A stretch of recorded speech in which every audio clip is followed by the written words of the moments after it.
ಶ್ರೀ ಗುರು ಬಸವಲಿಂಗಾಯ ನಮಃ. ವಿಶ್ವಗುರು ಕ್ರಾಂತಿಯೋಗಿ ಜಗಜ್ಯೋತಿ ಸಕಲ ಜೀವಾತ್ಮರಿಗೆ ಲೇಸನ್ನೇ ಬಯಸುವ ಸೃಷ್ಟಿಕರ್ತನ ಧರ್ಮ ಅನುಭವ ಮಂಟಪದ ಮೂಲಕ ಅಂದು ಬಿಜ್ಜಳ ರಾಜರ ಪ್ರಧಾನಮಂತ್ರಿಯಾಗಿದ್ದುಕೊಂಡು ಸೃಷ್ಟಿಕರ್ತನ ಕುರುಹುವನ್ನು ಕೊಡುವುದರ ಮೂಲಕ ಲಿಂಗ ಆಯತ ಧರ್ಮವನ್ನು ಕೊಟ್ಟಿದ್ದಾರೆ. ಆ ಎಲ್ಲ ವಿಚಾರಗಳನ್ನು ನಮಗೆ ಈ ಇಷ್ಟಲಿಂಗದ ಕುರುಹು, ಅರಿವಿನ ಕುರುಹು, ಎಲ್ಲ ಸತ್ಯತೆಗಳನ್ನು ಈ ಗ್ರಂಥದಲ್ಲಿ ನಾವು ಅರ್ಥ ಮಾಡಿಕೊಳ್ಳಬಹುದು. ಬಹಳಷ್ಟು ಜನಗಳು ವಚನಗಳನ್ನು ಓದುತ್ತಿಲ್ಲ, ಓದಿದವರು ಸರಿಯಾಗಿ ಆಚರಣೆಯನ್ನು ಮಾಡ್ತಾ ಇಲ್ಲ, ಇನ್ನೊಬ್ಬರನ್ನು ಆಚರಣೆ ಮಾಡಿ ತಿಳಿಸ್ತಾ ಇಲ್ಲ. ಈ ಕಾರಣಕ್ಕಾಗಿ 893 ವರ್ಷಗಳಿಂದ ಬಸವಣ್ಣನವರ ಏಕದೇವ ಉಪಾಸನೆ, ಏಕಲಿಂಗಾನಿಷ್ಠೆ ತತ್ವ ತಾನೂ ಆಚರಿಸ್ತಾ ಇಲ್ಲ, ಇನ್ನೊಬ್ಬರನ್ನು ಆಚರಿಸಲು ಬಿಡ್ತಾ ಇಲ್ಲ. ಕಾರಣ ಬರೀ ಸ್ವಾರ್ಥತೆಯನ್ನು ತುಂಬಿದೆ. ಆ ಕಾರಣಕ್ಕಾಗಿ ಈ ಥರ ಆಗ್ತಾ ಇದೆ ಅಂತೇಳಿ ನಮಗೆ ಗೊತ್ತಾಗ್ತಾ ಇದೆ. ಈಗ ಒಂದು ಮಹಾತ್ಮ ಬಸವಣ್ಣನವರ ವಚನ. ಆದಿ ಪುರಾಣ ಅಸುರರಿಗೆ ಮಾರಿ, ವೇದ ಪುರಾಣ ಹೋತಿಂಗೆ ಮಾರಿ, ರಾಮ ಪುರಾಣ ರಾಕ್ಷಸರಿಗೆ ಮಾರಿ, ಭಾರತ ಪುರಾಣ ಗೋತ್ರಕ್ಕೆ ಮಾರಿ. ಈ ಎಲ್ಲ ಪುರಾಣಗಳು ಕರ್ಮಕ್ಕೆ ಮೊದಲು, ನಿಮ್ಮ पुराणಕ್ಕೆ प्रतिये इल्ला कूड़ल संगमदेव. इस किताब के अंदर ये वचन है. तो हमको ऐसा साबित होता है ये रामायण महाभारत जो टीवी सीरियल बताते थे लोगों के दिमाग में डालकर ध्यान भटकाने का, सच्चाई की तरफ कोई नहीं जाना, बाहर के जो स्वार्थ का विचार है, भाई भाइयों का झगड़ा है, जमीन जायदाद का झगड़ा है, औरत के वास्ते झगड़ा है, इस कहानी भारत देश के अंदर फैला कर अंदर का आत्मा परमात्मा से जुड़ाने का काम कोई नहीं कर रहा. सिर्फ शरणों ने 12वीं शताब्दी में किया है. और उन लोगों ने कल के लिए एक जवारी का दाना, गेहूँ, दाल, चावल कुछ भी नहीं रख लिया. आज का मेहनत करे सो अनुभव मंडप के अंदर दासों में बैठकर सब लोग मिलकर बैठ के खाए और आराम के जिंदगी करके दिखाए. आज अरबों खरबों भगवान के नाम के ऊपर, जात पात के नाम के ऊपर, पार्टी के नाम के ऊपर, देशभक्ति के नाम के ऊपर पूरा लूटे जा रहे हैं. देश के अंदर कोई खुशी में नहीं है. इस पूरे जो बुरा विचार स्वार्थी लोगों को, इन लोगों को अगर जवाब देना है तो सभी लोग वचन का किताब पढ़िए. ಇನ್ನೊಂದು ಬಸವಣ್ಣನವರ ವಚನ. ಬ್ರಹ್ಮ ಪದವಿಯನ್ವಲ್ಲೇ, ವಿಷ್ಣು ಪದವಿಯನ್ವಲ್ಲೇ, ರುದ್ರ ಪದವಿಯನ್ವಲ್ಲೇ, ಎನಗೆ ಮತ್ಯಾವ ಪದವಿಯೇ ಒಲ್ಲೆನಯ್ಯ. ಕೂಡಲ ಸಂಗಮ ದೇವ ನಿಮ್ಮ ಸದ್ಭಕ್ತರ ಪಾದವನರಿದಿಪ್ಪ ಮಹಾಪದವಿಯೇ ಕರುಣಿಸಯ್ಯ. ಇವತ್ತು ದೇಶದಲ್ಲಿ 33 ಕೋಟಿ ಹಲವು ದೈವಗಳನ್ನು ಸೃಷ್ಟಿಸಿ ಯಾವ ಸತ್ಯತೆ ಇಲ್ಲದೆ ಅವರನ್ನೇ ಜನರ ತಲೆಯಲ್ಲಿ ದೇವರಂತೇಳಿ ನಂಬಿಕೆ ಹಚ್ಚಿ ಅವುಗಳ ಮೂಲಕ ಹಬ್ಬಗಳನ್ನು ಮಾಡಿಸಿ ನಿಜವಾಗಿರ್ತಕ್ಕಂಥ ದೇವನ ದರ್ಶನ ಮಾಡಿಕೊಳ್ಳಬೇಕಾಗಿತ್ತು ನಮ್ಮ ಅಂತರಂಗದಲ್ಲಿ. ಅದನ್ನು ತಿಳಿಸಲಾರದೆ ಹೊರಗಿನ ಆಡಂಬರದ ಮೂಲಕ ಮುಗ್ಧ ಜನರಿಗೆ ಸುಲಿಗೆ ಮಾಡಿ ತಾವು ಆರಾಮವಾಗಿ ಏನು ಕಾಯಕ ಮಾಡದೆ ಬದುಕ್ತಕ್ಕಂಥದ್ದು ನಾವು ಕಾಣ್ತಾ ಇದ್ದೀವಿ. ಇನ್ನೊಂದು ಬಸವಣ್ಣನವರ ವಚನ ಈ ಗ್ರಂಥದಲ್ಲಿದೆ. ಕನ್ನಡದ ವಚನಗಳಿವೆಲ್ಲ, ಬಸವಾದಿ ಶಿವಶರಣರು ಕನ್ನಡದಲ್ಲಿ ಯಾಕೆ ಬರೆದಿದ್ದಾರೆ ಅಂದರೆ ಬಹಳಷ್ಟು ಮೋಸ ಮಾಡುತ್ತಾ ಬಂದಿದ್ದಾರೆ. ಈ ಭಾರತ ದೇಶದಲ್ಲಿ ಜನಸಾಮಾನ್ಯರು ಆಡ್ತಕ್ಕಂಥ ಭಾಷೆಯಲ್ಲಿ ಕನ್ನಡದ ವಚನಗಳಿವೆ. ನಾವೆಲ್ಲರೂ ಓದಬೇಕು. ಓದಿ ಅರ್ಥ ಮಾಡಿಕೊಂಡು ನಾವು ಯಾವ ತೀರ್ಥಕ್ಷೇತ್ರ, ಯಾವ ಧರ್ಮಸ್ಥಳ, ಯಾವ ಗುಡಿ ಗುಂಡಾರಗಳು, ಯಾವ ಈ ಬಂಡಲ್ ಬಾಜ್ ಇದುಗಳ ಬೆನ್ನು ಹತ್ತಿದರೆ ನಿಮಗೂ ನಿಜವಾಗಿರ್ತಕ್ಕಂಥ ಆತ್ಮ ಆನಂದ ಎಂದಿಗೂ ಸಿಗುವುದಕ್ಕೆ ಸಾಧ್ಯವೇ ಇಲ್ಲ. ಇದು ನಾನು ಈ ಗ್ರಂಥದ ಆಧಾರದ ಮೇಲೆ ಹೇಳ್ತಾ ಇದ್ದೀನಿ. ಆದ್ದರಿಂದ ಇನ್ನೊಂದು ಬಸವಣ್ಣನವರ ವಚನ, ಗೀತವ ಹಾಡಿದರೇನು, ಶಾಸ್ತ್ರ ಪುರಾಣಗಳು ಕೇಳಿದರೇನು, ವೇದ ವೇದಾಂತಗಳನ್ನು ಓದಿದರೇನು, ಈ ಮನವಲಿದು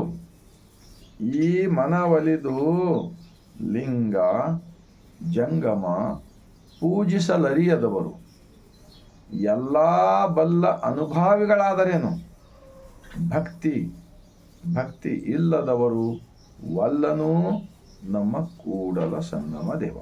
कूडल संगम देव बोले तो बीजापुर जिले का कूडल संगम नहीं है, वहाँ पर महात्मा बसवण्णा जी लिंगैक्य हो गए सो स्थल है, लेकिन कूडल संगम बोले तो इडೀ ब्रह्मांड का तत्व है। ಈಗ ಈ ಗೀತವ ಹಾಡಿದರೇನು ಅಂತ ಹೇಳಿ ವಚನ ಇದೆಯಲ್ಲ, ಕಳೆದ ಒಂದು 26 ವರ್ಷಗಳ ಹಿಂದೆ ಬೀದರ್ನಲ್ಲಿ ಬೊಮ್ಮರೆಡ್ಡಿ ಕಾಲೇಜಲ್ಲಿ ನಮ್ಮ ಬಿಜಾಪುರ ಜಿಲ್ಲೆಯ ಶ್ರೀ ಶ್ರೀ ಸಿದ್ದರಾಮೇಶ್ವರ ಸ್ವಾಮೀಜಿಯವರ ಒಂದು ಪ್ರವಚನ ನಡೀತಾ ಇತ್ತು 1 ತಿಂಗಳ ಪರ್ಯಂತ. ಈಗ ನಮ್ಮ ಕೋಲ್ಹಾಪುರದ ಸ್ವಾಮೀಜಿ ಇದ್ದಾರಲ್ಲ, ಶ್ರೀ ಶ್ರೀ ಶ್ರೀ ಕನ್ನೇರಿ ಸ್ವಾಮೀಜಿ, ಇವರು ಕೂಡ ಅವ್ರದ್ದು ಇದರದವರೇ ಇದ್ದಾರೆ. ಆದರೆ ಇವರು ಕೋಲ್ಹಾಪುರ ಮಹಾರಾಷ್ಟ್ರಲ್ಲಿ ಅದು ಶರಣರ ಮಠ ಇದೆ, ಅಲ್ಲೆಲ್ಲ ಹೋಗಿ ಅದರ ವಿರುದ್ಧವಾಗಿರ್ತಕ್ಕಂಥ ವಿಚಾರಗಳನ್ನು ಬಿತ್ತುವ ಕೆಲಸ ಮಾಡ್ತಾಯಿದ್ದಾರೆ. ಮತ್ತು ಇವರು ಎಲ್ಲರೂ ಕೂಡ ಬಸವಣ್ಣನ ಹೆಸರು ತೆಗೆದುಕೊಳ್ತಾರೆ, ಕೆಲವು ಅಲ್ಲಮ್ಮ ಪ್ರಭುರವ್ರ ಹೆಸರು ತೆಗೆದುಕೊಳ್ತಾರೆ, ಕೆಲವು ವಚನಗಳು ಯಾರಿಗೂ ತಿಳಿಲಾರ್ದಂಥದ್ದು ವಚನಗಳು ತೆಗೆದುಕೊಳ್ತಾರೆ. ಮತ್ತು ಆ ವಚನ ಪರಿಪೂರ್ಣವಾಗಿ ಜನರಿಗೆ ತಿಳಿಸಿ ಹೇಳೋದಿಲ್ಲ. ಬಸವಾದಿ ಶಿವಶರಣರು ಮನುಷ್ಯರ ಕೈಲಿಂದ ಮಾಡಿದ ಮೂರ್ತಿಗಳಲ್ಲಿ ದೇವರನ್ನು ಕಾಣುವುದು ಧಿಕ್ಕರಿಸಿದ್ದಾರೆ. ಆದರೆ ನಾನು ಬೀದರ್ನಲ್ಲಿ ಕೇಳಿದ್ದು ಶ್ರೀ ಸಿದ್ದೇಶ್ವರ ಸ್ವಾಮೀಜಿಯವರ ಬಾಯಿಂದ, ಅಲ್ಲಿ ಪ್ರಾರ್ಥನಾ ಸಂಸ್ಕೃತದಲ್ಲಿ ನಡೀತು. ಅವ್ರೇನು ಹೇಳಿದ್ರು, ಗೀತಾ ಬಹಳ ದೊಡ್ಡ ಜ್ಞಾನದ ಗ್ರಂಥವಿದೆ ಅಂತ ಹೇಳಿದ್ರು. ನಾನು ಕೂಡ ಅವಾಗ ಬರೀ ವಚನಗಳೇ ಓದ್ತಾ ಇರ್ತೀನಿ ಯಾವಾಗಲೂ. ಏನು ಭಾಳ ಜನ ಲಿಂಗ ಪೂಜೆ ಮಾಡಿ ಅಂತ ಹೇಳ್ತಾರೆ. ನಾವು ಕೂಡ ಲಿಂಗ ಪೂಜೆ ಮಾಡ್ತೀವಿ, ಲಿಂಗ ಧ್ಯಾನ ಮಾಡ್ತೀವಿ. ಆದರೆ ಸತ್ಯ ಮತ್ತು ಅಸತ್ಯ ಅರಿತುಕೊಂಡು ಬದುಕುವ ಸಲುವಾಗಿ ವಚನಗಳನ್ನು ಓದೋದಿಲ್ಲ ಭಾಳ ಜನ. ಆದರೆ ಜಗತ್ತಿಗೆ ಒಂದು ಮಹಾ ದೊಡ್ಡ ಗ್ರಂಥವಿದೆ ಅಂತ ಹೇಳಿದ್ರು ಅವರು, ಗೀತಾ ಗ್ರಂಥ. ನಾವು ಹಳೆ ಸಿನಿಮಾಗಳಲ್ಲಿ ಕೇಳ್ತಾ ಇದ್ದೀವಿ, ಅಪರಾಧಿಗಳು ಈ ಗೀತದ ಗ್ರಂಥ ಮೇಲೆ ಕೈ ಇಟ್ಟು ಹೇಳುತ್ತೇನೆ, ನಾನು ಸತ್ಯವನ್ನೇ ಹೇಳುತ್ತೇನೆ, ಸತ್ಯವನ್ನು ಬಿಟ್ಟು ಸುಳ್ಳು ಹೇಳುವುದಿಲ್ಲ ಅಂತ ಪ್ರಮಾಣ ಮಾಡ್ತೇವೆ ಅಂತ ನಡೀತಾರೆ. ಈಗ ಅವೆಲ್ಲ ಕೋರ್ಟದಲ್ಲಿ ಇಲ್ಲ. ಈಗ ಬರೀ ದೇವರ ಹೆಸರು ಮೇಲೆ ಅಂಥೇಳಿ ಹೇಳ್ತಾರೆ. ದೇವರಂದ್ರೆ ಯಾವ ದೇವರು ಅಂತೇಳಿ ಗೊತ್ತಿಲ್ಲ. ನನಗನ್ನಿಸ್ತಾ ಇದೆ ಸರ್ಕಾರದವರು ಇನ್ನೊಂದು ಕೆಲಸ ಮಾಡಬೇಕು. ಪ್ರತಿಯೊಂದು ನ್ಯಾಯಾಲಯಗಳಲ್ಲಿ ಮಹಾತ್ಮ ಬಸವಣ್ಣನವರು ಭಾವಚಿತ್ರ ಮತ್ತು ಭಾರತ ರತ್ನ ಡಾಕ್ಟರ್ ಅಂಬೇಡ್ಕರ್ ಅವರ ಭಾವಚಿತ್ರ ಇವೆ. ಆದರೆ ಕೋರ್ಟಿನ ನ್ಯಾಯಾಧೀಶರ ಹಿಂದೆ ಎದುರುಗಡೆ ಇರಬೇಕು ಅವರು. ಇದ್ದು ಇಂತಹ ವಚನಗಳನ್ನು ಮೂಲಕ ಪ್ರಮಾಣ ಮಾಡಿಸಿಕೊಳ್ಳಬೇಕು. ಇದು 770 ಜನ ಅಮರಗಣಗಳು, ಲಕ್ಷದ ಮೇಲೆ 96,000 ಉತ್ಪಾದಕ ವರ್ಗದವರು, ದುಡಿಯುವ ವರ್ಗದವರು ಕೂಡಿ ಕಟ್ಟಿದ ಧರ್ಮವಿದೆ ಲಿಂಗಾಯತ ಧರ್ಮ. ಲಿಂಗ ಭಾಳಷ್ಟು ವಚನಗಳಲ್ಲಿ ಲಿಂಗ ಲಿಂಗ ಲಿಂಗ ಅಂತ ಪದವಿದೆ. ಈ ವೀರಶೈವ ಅಂತ ಇವರು ಕೂಡ ಹಾಳು ಮಾಡಲು ಹೊರಟಿದ್ದಾರೆ. ಮತ್ತು ಈಗ ವೇದ ಶಾಸ್ತ್ರದ ಮೂಲಕ ಹೇಳೋರು ಗೀತಾ ಗ್ರಂಥ ಬಹಳ ದೊಡ್ಡದಿದೆ ಅಂತ ಹೇಳ್ತಾ ಇದ್ದಾರೆ. ಆದರೆ ಬಸವಣ್ಣನವ್ರು ಏನು ಹೇಳಿದರೆ, ಗೀತವ ಹಾಡಿದರೇನು, ಶಾಸ್ತ್ರ ಪುರಾಣಗಳು ಕೇಳಿದರೇನು, ವೇದ ವೇದಾಂತಗಳನ್ನು ಓದಿದರೇನು, ಈ ಮನ ಒಲಿದು ಅಂತ ಹೇಳಿದ್ದಾರೆ. ಈ ಮನ ಒಲಿದು ಇಲ್ಲಿ ಒಳಗೆ ಒಲಿಸಿಕೊಳ್ಬೇಕಾಗುತ್ತದೆ. ಲಿಂಗ ಜಂಗಮ ಅಂದರೆ, ಲಿಂಗ ಅಂದರೆ ನಮ್ಮೊಳಗಿನ ಆತ್ಮ ಪರಮಾತ್ಮ, ಜಂಗಮವೆಂದರೆ ಸಮಾಜ, ಯಾವುದೇ ಒಂದು ಜಾತಿ ಅಲ್ಲ. ಇವರ ಜೊತೆ ನಾವು ಪ್ರೀತಿಯಿಂದ, ನ್ಯಾಯದಿಂದ, ಸತ್ಯದಿಂದ ಬದುಕಂತ ಹೇಳಿದಾರಲ್ಲ, ಇದು ಯಾಕೆ ಹೇಳ್ತಾ ಇಲ್ಲ? ಮತ್ತು ಈಗ ಬಸವ ಕಲ್ಯಾಣದಲ್ಲಿ ಬಸವಾದಿ ಶಿವಶರಣರ ಹಿಂದೂ ಸಮಾವೇಶ ಅಂತ ಮಾಡಲು ಹೊರಟಿದ್ದಾರೆ. ಬಸವಣ್ಣನವರು ಸ್ಥಾಪಿಸಿದ ಧರ್ಮ ಬ್ರಹ್ಮಾಂಡದ ಧರ್ಮ, ಸೃಷ್ಟಿಕರ್ತನ ಧರ್ಮ, ಗೋಲಾಕಾರ ಬ್ರಹ್ಮಾಂಡ. ಅದಕ್ಕೆ ನಮಗೆ ಇಷ್ಟಲಿಂಗ ಕೊಟ್ಟಿದ್ದಾರೆ. ಇಷ್ಟಲಿಂಗ ಎದೆ ಮೇಲೆ ಧರಿಸಿಕೊಂಡವರು ಗಂಡನ ಮೇಲೆ ಸ್ನೇಹವಿಲ್ಲದ ಹೆಂಡತಿ, ಲಿಂಗದ ಮೇಲೆ ನಿಷ್ಠೆ ಇಲ್ಲದ ಭಕ್ತ ಇದ್ದರೇನು ಶಿವ ಶಿವ, ಹೋದರೇನು ಉಡದ ಆವಿಂಗೆ ಉಣ್ಣದ ಕರ್ವ ಬಿಟ್ಟಂತೆ ಕೂಡಲ ಸಂಗಮ ದೇವ. ಈ ವಚನ ಹೇಳೋಣ ನೋಡೋಣ. ಬಸವ ಕಲ್ಯಾಣದಲ್ಲಿ ಹೇಳೋದಿಲ್ಲ. ಗೊಡ್ಡ ಆಕಳ ಮುಂದೆ, ಆಕಳಾಗಲಿ ಎಮ್ಮೆ ಆಗಲಿ, ಅದ್ರ ಮುಂದೆ ಕರುವಿಗೆ ಹಾಲು ಕುಡಿಲಕ್ಕೆ ಕಳಿಸಿದ್ರೆ ಅದು ಬಿಟ್ಟರೆ ಅದು ಕುಡಿಸ್ತದ? ಅದು ಕುಡಿಸುವುದಿಲ್ಲ, ಇದು ಕುಡಿಯೋದಿಲ್ಲ. ನಮಗೆ ಮೈಂಡ್ ಡೈವರ್ಟ್ ಮಾಡ್ತಕ್ಕಂಥವರು 893 ವರ್ಷಗಳಿಂದ ಬಸವಣ್ಣನವರ ತತ್ವ, ಬಸವಣ್ಣನವ್ರ ಬಗ್ಗೆ ಹೊಗಳೋದು, ಅವರ ತತ್ವಕ್ಕೆ ತಿರುಚೋದು, ವಿರೋಧ ಮಾಡೋದು, ಈ ಕಾರ್ಯವನ್ನು ನಡೀತಾ ಇದೆ.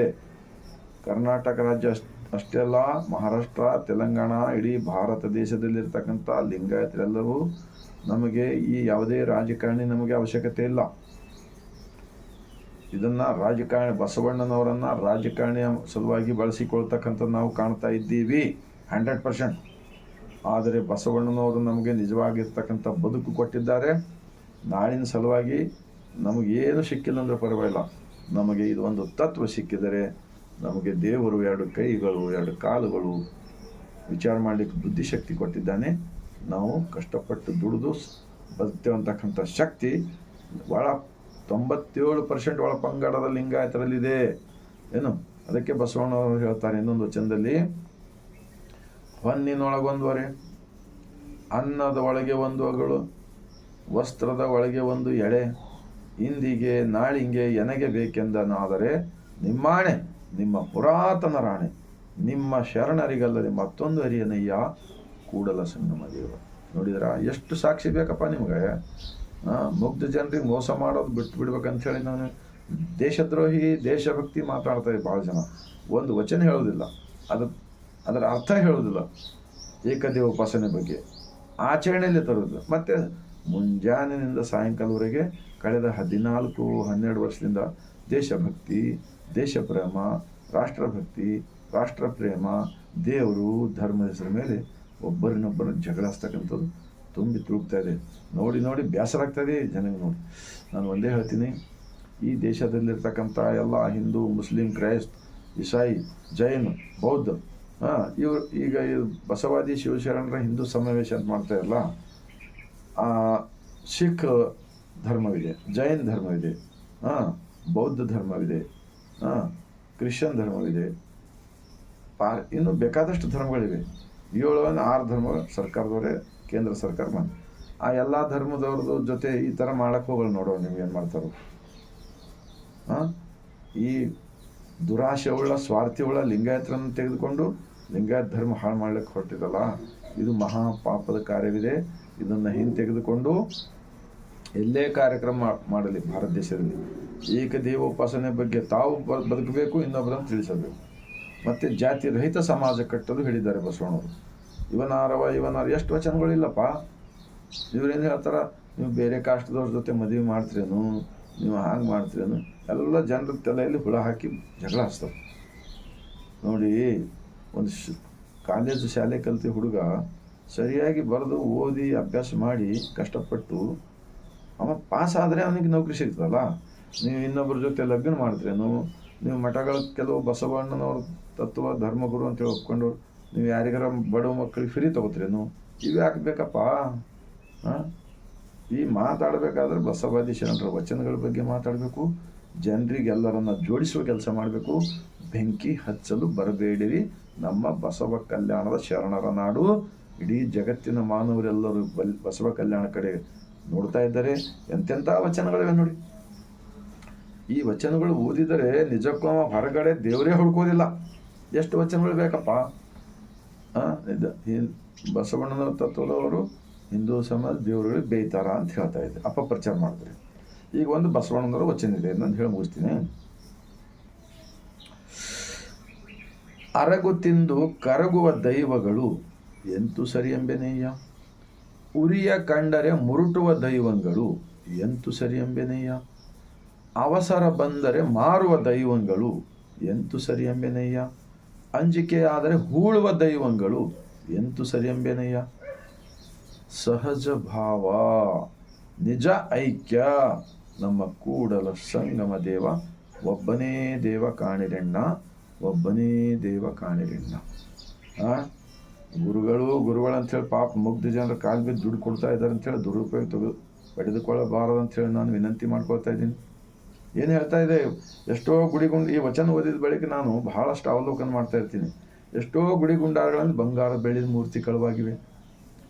ಈ ವಚನದಲ್ಲಿ ಬಂತಲ್ಲ, ಅವಸರ ಬಂದರೆ ಮಾರುವ ದೈವಗಳು, ಬಡತನ ಬಂತಂದ್ರೆ ಕಳತನ ಸುಡಾಗ್ತವೆ ಇಲ್ಲಿ ದೇಶದಲ್ಲಿ. ಅದಕ್ಕೆ ಕಾರಣಿಕರು ಯಾರು? ಈ ಸುಳ್ಳು ಸತ್ಯವನ್ನ ಕೆಡಿಸ್ತಕ್ಕಂತಹ ಏನು ಗುರುಗಳು ಅನ್ಸ್ಕೊಂಡು ಮೆರಿತಾರಲ್ಲ, ಇವರು ಜವಾಬ್ದಾರರಾಗ್ತಾರೆ. ಈ ದೇಶಕ್ಕೆ ದಲ್ಲಿ ಭ್ರಷ್ಟಾಚಾರ, ಕೊಲೆ, ಸುಲಿಗೆ, ಮೋಸ, ವಂಚನೆ ಯಾವಾಗ ಹೆಚ್ಚಾಗ್ತಾ ಇದೆಯಲ್ಲ, ಬಸವಣ್ಣವ್ರ ತತ್ವದ ಬಸವಣ್ಣವ್ರ ಭಾವಚಿತ್ರ ಹಾಕಿಕೊಂಡು ಬಸವಣ್ಣನವ್ರ ಬಗ್ಗೆ ಗುಣಗಾನ ಮಾಡುವುದು ಮತ್ತು ಜನರಿಗೆ ಮಳೆ ಮಾಡೋದು. ಇಂಥ ವಚನಗಳು ಹೇಳಿ ನೋಡೋಣ, ಎಲ್ಲಿ ಬೇಕಾದಲ್ಲಿ ಹೇಳೋದಿಲ್ಲ. ಕಟ್ಟಿಗೆಯ ಮೂರ್ತಿಗಳು, ಪ್ಲಾಸ್ಟಿಕ್ ಮೂರ್ತಿಗಳು ಬಂದಿವೆ ಇವತ್ತು ಮಾರ್ಕೆಟಲ್ಲಿ. ಬಸವಣ್ಣಂದಾಗಲಿ, ಅಕ್ಕ ಮಾದೇವಿ ಎಲ್ಲರದ್ದು ಬಂದಿವೆ. ಅವುಗಳಲ್ಲಿ ದೇವರನ್ನ ಕಾಣಲು ಸಾಧ್ಯವಿದೆನಾ? ಪ್ಲಾಸ್ಟಿಕ್ ಕಟ್ಟಿಗೆ ಮೂರ್ತಿಗೆ ಬೆಂಕಿ ಹತ್ತಿದಾಗ ಸುಟ್ಟು ಹೋಗ್ಬಿಡ್ತವೆ. ಮತ್ತು ದೇವ್ರು ಸುಟ್ಟು ಹೋಗ್ಬಿಡ್ತಾನ? ಈ ಬ್ರಹ್ಮಾಂಡ ನಡೆಸ್ತಕ್ಕಂಥ ಬೆಳ್ಳಿದು ಮೂರ್ತಿಗಳು ಕರಗಿಸಿದ್ರೆ ಕರಗ್ತವೆ. ಒಂದು ಮೂರ್ತಿ ತೆಗೆದು ಇನ್ನೊಂದು ಮೂರ್ತಿ ಮಾಡೋಕ್ಕೆ ಬರ್ತದೆ. ಆದರೆ ದೇವರು ಈ ಸೂರ್ಯಕ್ಕೆ ಬದ್ದಾಸ್ ತೋರಿಸೋ ನೋಡೋಣ. ಇವತ್ತೇನು ದಿನನಿತ್ಯ ಸೂರ್ಯ ಬರ್ತಾ ಇದ್ದಾನಲ್ಲ, ಈ ಸೂರ್ಯನನ್ನು ನಾಳಿನ ದಿವಸ ಮುಂಜಾನೆ ಚಂದ್ರನನ್ನು ಮಾಡಿ ನೋಡೋಣ. ನಾನು ಒಂದೇ ಹೇಳ್ತೀನಿ ಕೊನೆಯದಾಗಿ, ಬಸವ ಎಂದರೆ ಬ್ರಹ್ಮಾಂಡದ ತತ್ವ, ನಿರಾಕಾರ ಸೃಷ್ಟಿಕರ್ತದ ತತ್ವ. ನಾನೊಬ್ಬ ಸಾಮಾನ್ಯ ಜನರಿಗೆ ಇಷ್ಟು ಗೊತ್ತಾಗ್ತಾ ಇದೆ, ನಿಮ್ಗೆ ಯಾಕೆ ಗೊತ್ತಾಗೋದಿಲ್ಲ? ಎಲ್ಲ ಅರ್ಥ ಮಾಡ್ಕೊಳ್ತಾರೆ ದೇಶದ ಜನಗಳು. ನೀವು ಬದಲಾದರೆ ನಿಮಗೂ ಒಳ್ಳೆಯದು, ನಿಮ್ಮ ಅಂತರಂಗದ ದೇವನಿಗೆ ಸಾಕ್ಷಿಯಾಗಿ ಬದಲಾವಣೆ ಆಗಿ ಮತ್ತು ಸಮಾಜಕ್ಕೆ ಒಳ್ಳೆಯದಾಗುತ್ತದೆ.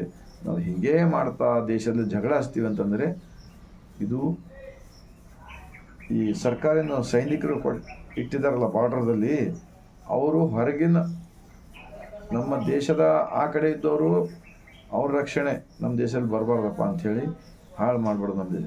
ಆದರೆ ನೀವು ದೇಶದಲ್ಲಿ ಇದ್ದುಕೊಂಡೇ ನಮ್ಮ ಜನರನ್ನ ಜಗಳ ಹಚ್ತಕ್ಕಂಥದ್ದು, ಅವರು ಹೊರಗಿನವ್ರಿಗಿಂತ ಡೇಂಜರ್ ಆಗಿಬಿಟ್ರಲ್ಲ ನೀವು. ಇವತ್ತು ನಾನು ಇದನ್ನು ಈ ಮಾತು ಯಾಕೆ ಬಳಸ್ತಾ ಇದ್ದೀನಿ, ನೀವೆಲ್ಲರೂ ಗಮನ ಇಟ್ಕೊಳ್ಬೇಕು. ಬಸವಣ್ಣನವರು ಯಾವ ವಚನ ತೆಗೆದುಕೊಳ್ಬೇಕು, ಯಾವುದು ಬಿಡಬೇಕು, ಯಾವ್ದು ಇದು ಮಿಸ್ಟೇಕ್ ಮಾಡಬೇಕು ಅಂಥೇಳಿ ನಿಮ್ದು ಏನು ಅದಲ್ಲ, ಇದು ನಡವಳಿಕೆ, ಇದು ಬಹಳ ಅಪರಾಧವಿದೆ. ಈ ಅಪರಾಧ ಮಾಡಬೇಡಿರಣ್ಣ. ಬಸವ ಎಂದರೆ ಒಬ್ಬ ವ್ಯಕ್ತಿ ಅಲ್ಲ, ಬಸವವೆಂದರೆ ಬ್ರಹ್ಮಾಂಡದ ಶಕ್ತಿ. ಆ ಕಾರಣಕ್ಕಾಗಿ ಇನ್ನೊಂದು ವಚನ ಹೇಳ್ತಾರೆ, ಈ ತತ್ವದ ಜೊತೆ ಸರಸವಾಡಿದರೆ ಬಹಳಷ್ಟು ಆತ್ಮವಂಚಕರಾಗುತ್ತೀರಿ, ಮುಂದೆ ಏನೇನೋ ಆಗಬಹುದು ದೇಶದಲ್ಲಿ. ಆದ್ದರಿಂದ ಇನ್ನೊಂದು ಬಸವಣ್ಣರ ವಚನ, ಹಾವಿನ ಹೆಡೆಯ ಕೊಂಡು ಕೆನ್ನೆಯ ತುರಿಸಿಕೊಂಡಂತೆ, ಉರಿಯುವ ಕೊಳ್ಳೆಯ ಕೊಂಡು ಮಂಡೆಯ ಸಿಕ್ಕವನ್ನು ಬಿಡಿಸಿಕೊಂಡಂತೆ, ಹುಲಿಯ ಮೀಸೆಯನ್ನು ಹಿಡಿದುಕೊಂಡು ಒಲಿದು ಉಯ್ಯಾಲೆ ನಾಡಿದಂತೆ, ನಮ್ಮ ಕೂಡಲ ಸಂಗನ ಶರಣರ ತತ್ವದ ಜೊತೆ ಸರಸವಾಡಿದರೆ ಸುಣ್ಣದ ಕಲ್ಲು ಮಡಿಲಲ್ಲಿ ಕಟ್ಟಿಕೊಂಡು ಮಡುವ ಬಿದ್ದಂತೆ. ಈ ವಚನ ಕನ್ನಡದಲ್ಲಿದೆ, ಆತ್ಮಾವಲೋಕನ ಮಾಡಿಕೊಳ್ಳಿ ರಾತ್ರಿ ಎಲ್ಲ ಮಲ್ಕೊಂಡಾಗ ಅಂತ ಹೇಳ್ತಾ, ನಿಮ್ಮ ಹೃದಯದಲ್ಲಿ ಹೃದಯವಿದ್ದರೆ, ಹೃದಯಕ್ಕೆ ತಟ್ಟಿದೆ ಆದರೆ 145 ಕೋಟಿ ಭಾರತೀಯರಿಗೆ ಅಥವಾ 150 ಕೋಟಿ ಭಾರತೀಯರಿಗೆ ಈ ರಾಜಕಾರಣಿಗಳು ಎಲ್ಲ ಡೆಲ್ಲಿಲಿಂದ ಹಿಡ್ಕೊಂಡು ಗಲ್ಲಿವರೆಗೆ ಇರತಕ್ಕಂಥ ರಾಜಕಾರಣಿಗಳು ಮತ್ತು ಧರ್ಮದ ಬೋಧನೆ ಮಾಡ್ತಕ್ಕಂಥವ್ರು, ಇವರೆಲ್ಲರೂ ನನ್ನ ಈ ವಚನಗಳೇನು, ಈ ವಿಚಾರವನ್ನು ಏನು ಹೇಳಿದಲ್ಲ, ಇದು ಯಾವುದೂ ಕೂಡ 27 ವರ್ಷದಿಂದ ನಾವೇನು ಗೊತ್ತಿದ್ದಿಲ್ಲ. ಇವು ಓದಿದಾಗ ಆ ಶರಣರೇ ಈ ಶರೀರದ ಮುಖಾಂತರ, ಈ ಬಾಯಿ ಮುಖಾಂತರ ಮಾತನಾಡಿಸುತ್ತಿದ್ದಾರೆ. ಈ ವಚನಗಳಲ್ಲಿ ಏನಿದೆ ಅದನ್ನೇ ನಾನು ಹೇಳಿದ್ದೇನೆ ಎಂದು ಹೇಳುತ್ತಾ, ತಮ್ಮೆಲ್ಲರಿಗೂ ಮತ್ತೊಮ್ಮೆ ಬಸವನಾಡಿನಿಂದ ಕೋಟಿ ಕೋಟಿ ಶರಣ.